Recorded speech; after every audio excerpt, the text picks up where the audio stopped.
Hello everyone. Today I am going to explain about apoptosis.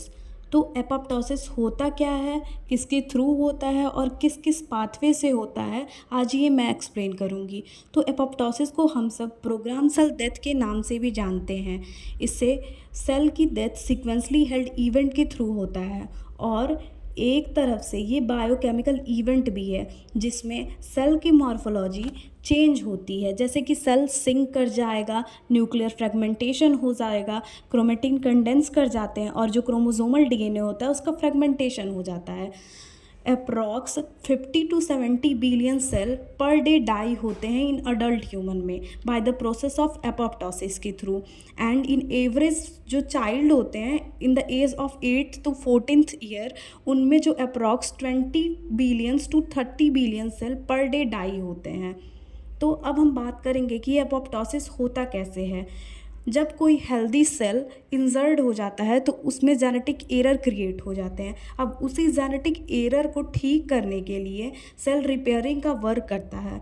अगर पूरा error सही हुआ तब तो आगे सेल प्रोसीड करेगा, अगर नहीं भी होता है, थोड़ा बहुत एरर रहता है तो सेल आगे की तरफ प्रोसीड कर दिया जाता है। बट उसी सेल में फिर से कोई डैमेज होता है तो वो सेल रिपेयरिंग मैकेनिज्म को स्टॉप कर दिया जाता है, means cell unable to repair its error. तब उस सेल को एपोप्टोसिस प्रोसेस के थ्रू डाई करा दिया जाता है। अब हम बात करेंगे कि मेनली एपोप्टोसिस किस किस पाथवे से हेल्ड होता है। इसके दो मेनली पाथवे हैं, एक एक्सट्रिंसिक पाथवे होता है और एक इंट्रिंसिक पाथवे होता है। जो एक्सट्रिंसिक पाथवे है उस पर डेथ लिगेंड होते हैं। जो डेथ लिगेंड है वो डेथ रिसेप्टर के साथ बाइंड करेंगे।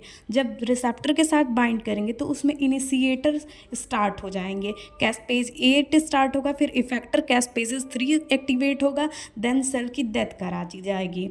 अब मैं बात करूँगी इंट्रिंसिक पाथवे के बारे में। जो इंट्रिंसिक पाथवे होता है उसमें जो डीएनए डैमेज होता है उस पर वर्क करता है P53।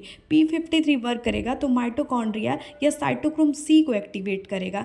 Then initiator caspase 1 activate होगा, फिर क्या होगा कि इफेक्टर कैस्पेज 3 को एक्टिवेट कराया जाएगा एंड देन सेल की डेथ हो जाएगी। तो ये था थोड़ा बहुत एपोप्टोसिस के बारे में नॉलेज। अब मैं इससे एक टर्म्स रिलेटेड है नेक्रोसिस, उसके बारे में भी थोड़ा बहुत बताऊंगी। पूरा तो नहीं बता सकती बट डिफ्रेंशिएट करूंगी कि नेक्रोसिस और एपोप्टोसिस में डिफरेंस क्या है।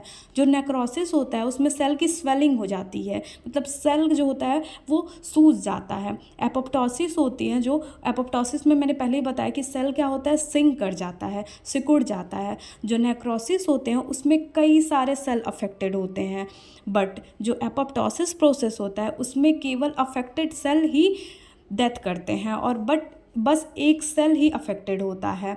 और जो नेक्रोसिस होता है उसमें सेल की मेम्ब्रेन की इंटीग्रिटी को लॉस्ट कर दिया जाता है, बट एपोप्टोसिस में मेम्ब्रेन की इंटीग्रिटी हमेशा बनी रहती है, जिसके द्वारा इन्फ्लेमेशन एपोप्टोसिस में देखने को नहीं मिलेगा और इन नेक्रोसिस में देखने को मिलेगा। That's it, thank you. Video अच्छी लगे तो लाइक शेयर एंड सब्सक्राइब।